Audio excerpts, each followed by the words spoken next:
Do livro Renúncia, capítulo 7, Caminhos de Luta. A chegada dos retirantes irlandeses em terras da América ocorreu sem maiores incidentes, não obstante a demorada travessia, de longa normal naquela época. O velho Gordon, como guia experimentado, conduziu a caravana com segurança ao porto de destino, onde os imigrantes se instalaram na zona mais tarde absorvida pelos subúrbios de Hertford. Todos os corações estuavam de esperanças novas. Cyril estava deslumbrado com a riqueza da terra, impressionando-se com a beleza dos horizontes. A paisagem evidenciava de fato um mundo diferente, que, no dizer de Abraão Gordon, era a região destinada por Deus aos homens de boa vontade. A adaptação da pequena comunidade não apresentou dificuldades apreciáveis. Em breves dias, identificava-se satisfeita com as mudanças havidas, embalando-se em perspectivas promissoras. A caça e a pesca eram novidades que a todos proporcionavam não somente diversões inéditas, senão também abundante celeiro. Samuel e Abraão, aportados à nova terra, adquiriram uma centena de escravos e, com o auxílio do braço negro, iniciaram as primeiras culturas. Ao calor de entusiasmos fecundos, desdobravam-se energias para as tarefas imensas, assinalando-se que, ao final de poucas semanas, todo o trabalho estava normalizado. Recordando o berço natal, a extensa região que abrangia as duas grandes propriedades rurais foi batizada com o expressivo nome de Nova Irlanda. Samuel e Constância não cabiam em si de contentes e, apesar das saudades de Ulster, faziam o possível para reproduzir e conservar as pequeninas coisas que adornavam as antigas fazendas da Irlanda distante. Movimentavam-se os empreendimentos nesse sentido, não apenas no interior doméstico, mas igualmente na divisão das pastagens, na localização da lavoura, de batatas e legumes, nos aviários, estábulos e redis. Cyril, ao lado de João e Carlos Gordon, promovia importantes iniciativas. Cheios de energia e mocidade, operavam os três uma verdadeira revolução agrária, orientando grandes turmas de servos na transformação benéfica dos patrimônios da natureza. Aqui eram braços d'água captados à distância de quilômetros para fertilizar pastagens e acionar moinhos. Além, eram os campos de experimentação dos cereais encontrados. Aproveitam-se todos os conselhos dos colonos chegados antes deles. Regiões vastas foram destinadas ao plantio do fumo, base econômica de maior importância para o comércio de exportação. Cyril, principalmente, não tinha messas de repouso, encantado com a grandeza do território que lhe desafiava a mocidade robusta e empreendedora. Atividade posta no trabalho intensivo e pensamento voltado para o lar distante, iniciou logo a construção da própria casa, fiel aos desígnios trazidos da Europa. A exemplo do que fazem aves próvidas, escolhia com desvelo e carinho o material mais adequado à construção do ninho de futura tranquilidade. Lembrava as menores observações da companheira com referência ao assunto para que fossem cuidadosamente desdobrados os serviços iniciais. A paisagem parecia corresponder aos mais íntimos desejos da esposa, pois, de fato, encontrara uma pequena zona de cômoros verdejantes, regada pelas águas claras de Connecticut, tudo a esbater-se em magnífico fundo azul. Cyril cercava o local com particular cuidado para que as árvores frutíferas desenrolassem os primeiros ramos. Ouvindo-lhe os planos de futuro, todos calçados em sonhos de paternal ventura, Constância sorria embevecida e, por sua vez, idealizava 1000 coisas para que a nora só encontrasse bem-estar no ambiente colonial. Estava a completar-se um ano que haviam emigrado, um ano de esperanças e trabalhos para Cirilo e também de saudades e expectativas ansiosas de notícias que jamais lhe chegavam, excetuadas as cartas recebidas nos primeiros tempos. Agora esperava ele uma embarcação segura para voltar a Paris em busca da esposa que tanto o preocupava. Entretanto, esse navio que o deveria levar trazia-lhe dolorosa carta do tio Jacques, na qual, com a mão trêmula, comunicava os tristes acontecimentos de França. Historiava a epidemia com todas as cores negras e, por fim, registrava, pesaroso, a espantosa notícia do falecimento de Madalena e de seu pai, pouco antes da morte de Dona Margarida, pouco depois da morte de Dona Margarida, e mais que de Versalhes, Antero de Oviedo lhe comunicara que seguiria para a América do Sul, sobrecarregado de profundos desgostos. A leitura da lutuosa carta fizera-se acompanhar de efeito fulminante. O rapaz debalde ensaiou um gesto de resignação ante a fatalidade que lhe modificava o destino. As letras baralharam-se-lhe na retina, trêmulo de assombro. Lágrimas ardentes misturavam-se a soluços de irremediável aflição, apesar das expressões confortadoras de sua mãe. Naquele momento, tudo estava terminado para o seu coração afetuoso. De que lhe servia tamanha bagagem de esperanças se a fatalidade assim anulava todos os projetos sublimes?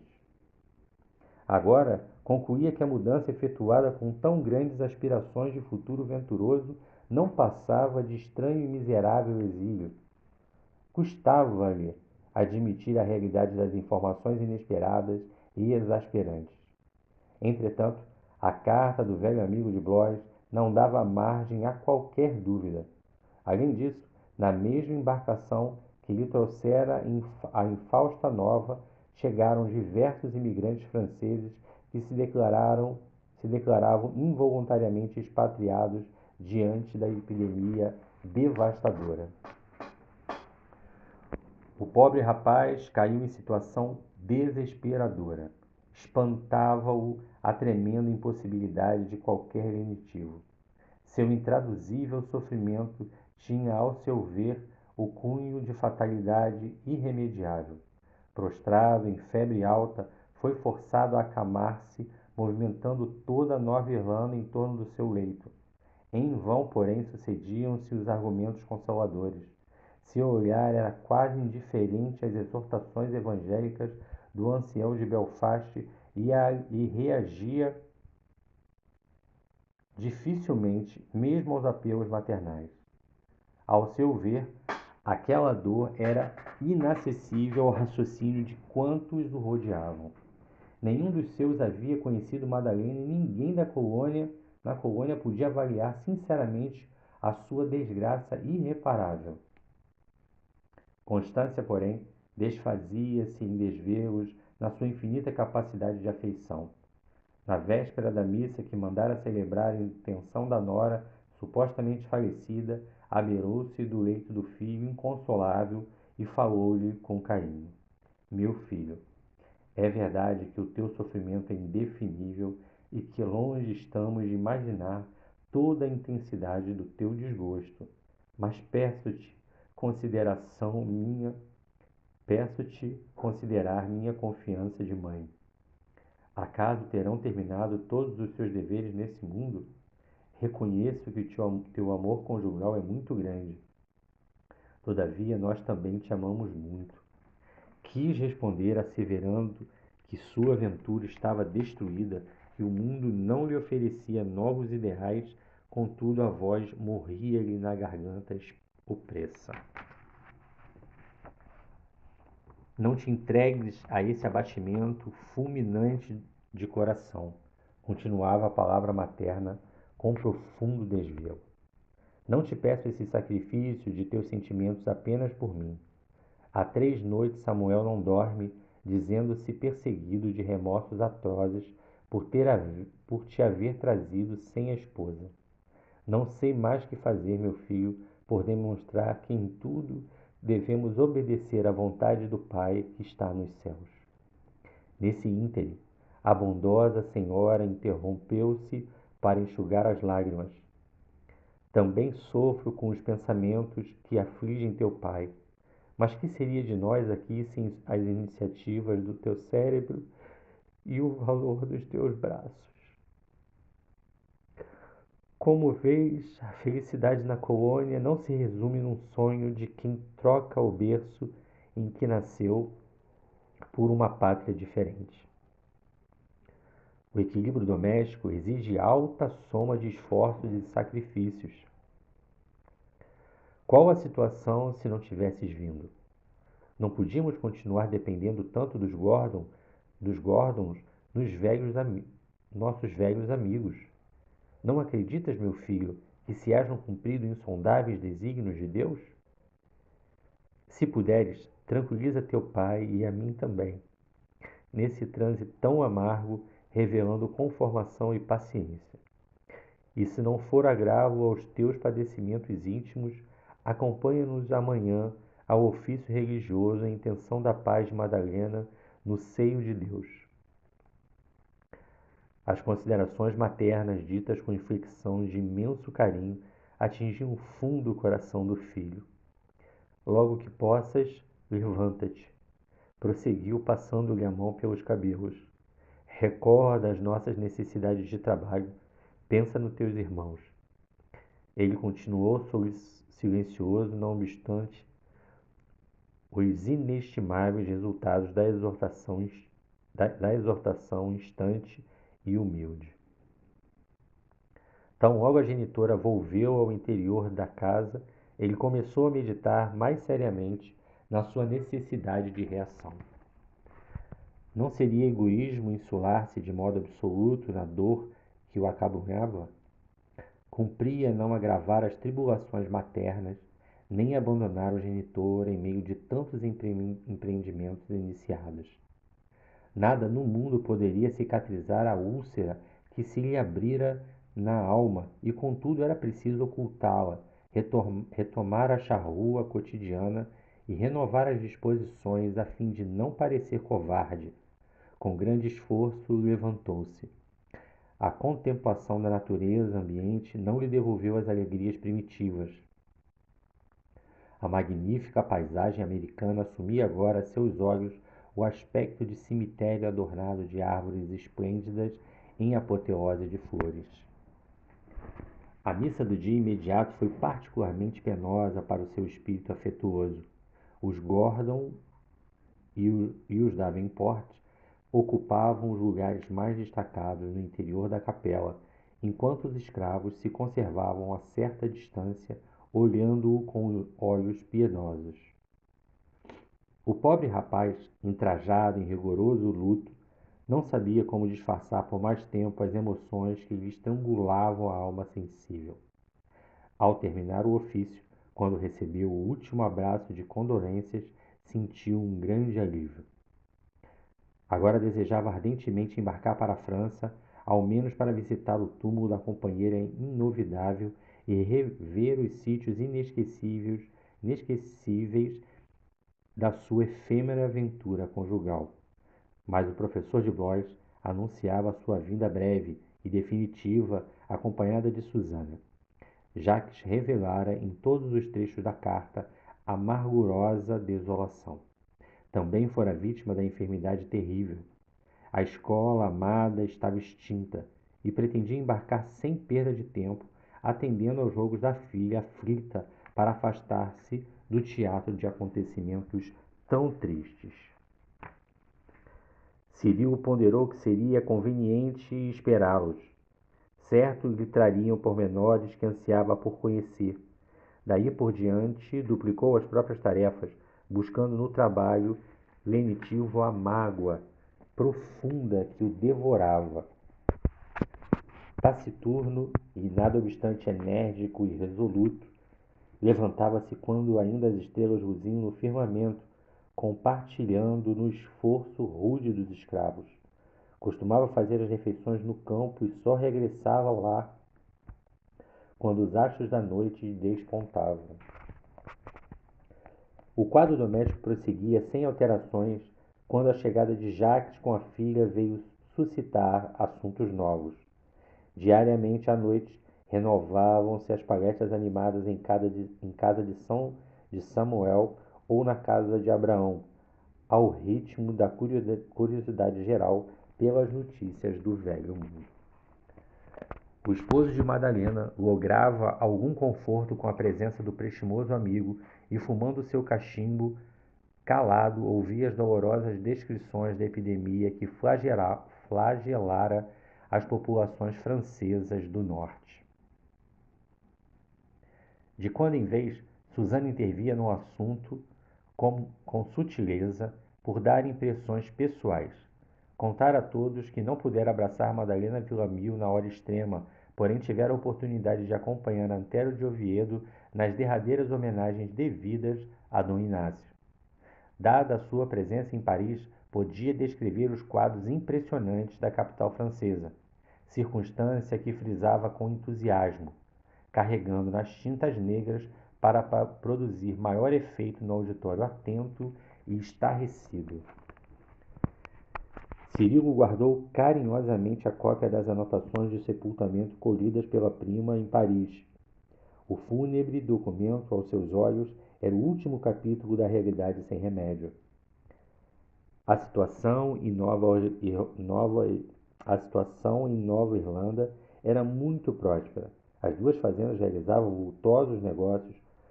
Com a vinda dos dois colonos tão importantes, ia resolver-se um grande problema, que era o da escola. Abraão Gordon já havia ponderado o assunto e resolvido procurar um professor para o grande centro rural. O educador de Blois, todavia, atendeu com vantagem a semelhantes necessidades. Espírito corajoso e realizador, em poucos dias iniciava um movimento de instrução primária entusiasticamente aplaudido por todos os companheiros. As fazendas vizinhas interessaram-se igualmente pela iniciativa. Crianças de longe vinham matricular-se nas aulas prestigiosas dirigidas por professor de reconhecido mérito. Notava-se em Suzana uma transformação singular. Parecia outra. Ali assim, no ambiente americano, renunciara aos hábitos frívolos, punha de parte a ociosidade e auxiliava o pai nos trabalhos escolares. O próprio Jacques estava impressionado com aquela transformação. Com alto senso psicológico de mulher, Suzana dividiu turmas em classes, estabeleceu melhor aproveitamento dos horários, arregimentou planos surpreendentes. Conhecendo o interesse de Cirilo pelos escravos, consagrou parte do dia à instrução dos filhos dos cativos, visitava as senzalas pela manhã, ministrando noções de higiene e ensinando o melhor meio de lograr a harmonia doméstica. Lançou a ideia de um grupo musical formado pelos servos, iniciativa que alcançava enorme êxito após algum tempo de laboriosa preparação. Tornara-se, enfim, credora da estima geral, esforçava-se por ser útil a grandes e pequenos, sem embargo dos sentimentos menos dignos que lhe moviam o coração. Tornara-se a alma de todas as realizações mais íntimas pela afabilidade com que dissimulava as intenções. Não somente se consagrava ao trabalho gratuito em benefício das crianças necessitadas, como organizava os serviços da capela, cooperava em todos os místeres de assistência aos enfermos, prestava auxílio eficiente aos matrimônios improvisados. Não raro chegavam a Hartford pequenas turmas de jovens órfãs ou de outras candidatas ao matrimônio na colônia, onde o número de homens sobrepujava de muito o de mulheres e constituía espetáculo interessante a parada dos rapazes do campo consultando as qualidades das futuras esposas. Raramente se examinavam os traços de beleza física. Quase todos, porém, se interessavam pela saúde das que reuniam melhores requisitos de capacidade para o trabalho, principalmente rijeza de pulsos e tornozelos. Os serviços da colônia exigiam pesados esforços físicos ou então longas caminhadas através das lavouras. As concorrentes, julgadas incapazes, dificilmente conseguiam noivar.